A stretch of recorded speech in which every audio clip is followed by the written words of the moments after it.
So when Miho Hattori said, "It's food nouveau, the shape of love," what exactly did she mean by that? I kind of get it, and if I'm understanding it the way that it was meant, like, that is exactly the type of romance I'm into.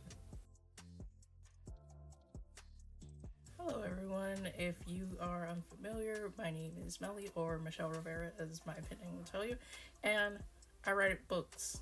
I've written quite a few at this point.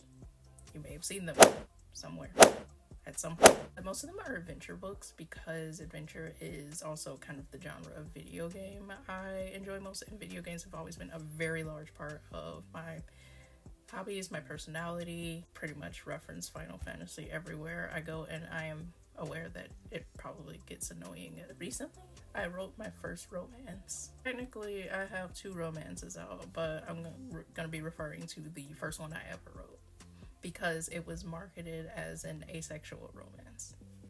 But, like, what is an asexual romance? Why would someone write that? What would be the point? That is what this video is about. I think a lot of people get asexual and aromantic. I think they kind of conflate the two, and that's where a lot of the confusion comes from when you say you wrote a book that's an asexual romance. So, asexuality, for the people who are less familiar with the term when it comes to a person's sexuality, merely means the lack of sexual attraction, not necessarily the lack of romantic attraction. There is the possibility that a person will lack both, but it's just as possible that someone will lack one or the other. For people who lack sexual attraction but are still attracted to people romantically, that's me. They also deserve stories that involve them falling in love with someone without the expectation of procreation. This is a market that I find to be grossly underserved in the written world, and I could be wrong.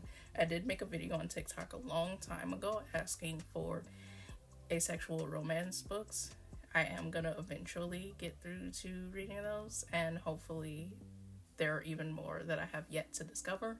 But I want to talk about my book because I want to talk about how I handled this topic. Absence of Complete Dark. Yadark is 31 years old, and at the time of the story occurring, she does already know that she's bisexual. This is something she's figured out well before the story has started. This is something that I'm probably going to work very badly because I'm not the most articulate person in the world, but for me specifically, because I modeled a lot of her discovery and reaction to her feelings after myself and how I discovered I was bisexual and then actually asexual and biromantic, which was, it was a little easier in that I hit a point where I discovered I was also attracted to women as opposed to just men, and I was less attracted to men than I thought I was. And in that way, it makes a little more sense for her to have already known this, right? The idea of discovering that you see a woman and find her attractive, and not only that, develop romantic affection, is a little easier than figuring out you're asexual for various reasons. Really is such the norm in relationships because, you know, procreation, having children, etc., is the desired life path for most people, I would say. Maybe I don't have statistics on hand to back that up, I'm sorry. So it becomes a little more difficult to understand the optics of living without those things. It's also something that for some people, me, especially if you have trouble visualizing things you've never experienced before, it would take you being in a position that precluded a sexual event to understand that that is not something you want. I hope this is making sense so far because it will probably only get more complicated from here or while you're in the book, and I will try to do this as spoiler free as possible because I'm quite sure you will all want to read it if this topic interests you.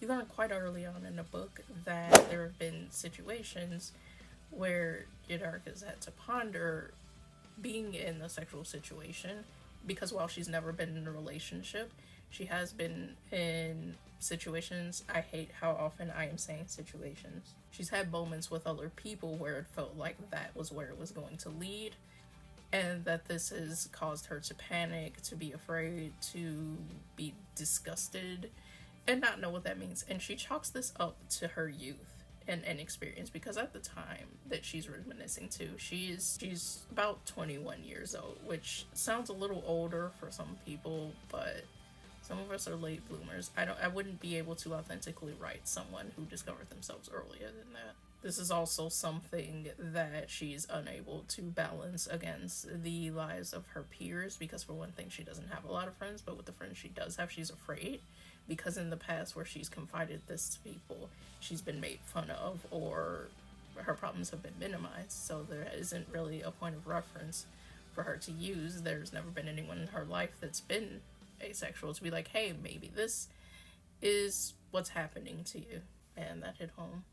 As you go on further into the book, and she continues to grow closer to people that she is attracted to romantically, when she's able to come close enough to people that she finds attractive and they reciprocate those feelings, it allows her to process deeper and understand that not only is this not something she's ever had the desire to do, it's something that if she thinks about the rest of her life that she has in front of her, even though it's much more than she thinks it is because of the main plot of the story, it's something she realizes she can go her entire life without. It's not something she'll die without, and quite honestly, it's something she's not really rushing to experience. However, the romantic aspect is something that's very important to her, especially when it comes to the people she loves, especially when it comes to August in particular, because at a certain point in the story, she's become quite attached to him and he's very important to her, and that's the life that she wants with him. I think for us as humans, obviously, if we're ever attracted to someone and we find out that they're not attracted to us or don't want to enter a romantic relationship for whatever reason, the natural progression is to be friends with them. This is apparently very highly debated in some circles, but for me, that's how it always has been. I'm friends with multiple people I've found attractive, and even some that I've had really big crushes on, but because for whatever reason, their particular attraction or idea for the person they wanted to spend the rest of their life with didn't align with the person I am, it's fine. I don't know. A question I always get is, well, if you're gonna have a relationship and not have a bisexual, what's the difference between that and a friendship? I find this to be a really silly question. What I've discovered at my age, as many of the people I grew up with, that I went to school with, that I became friends with, have gotten married, has had children. Some of the people I knew in high school are already on their second marriage. I'm starting to learn that friendship falls by the wayside, that friendship is a constant for people who are not asexual, but that their romantic partner will always come first. That will always be their first consideration, and later their children will come first. This is incredibly isolating for people who don't want to have a sexual relationship, because you'll spend a lot of your life discovering that no matter how close you get to someone, because you are a friend, you'll never be their priority. You'll always have to wait and ensure that their partner or their child or whoever doesn't have anything going on, and then when they have energy to spend on you, you'll be considered.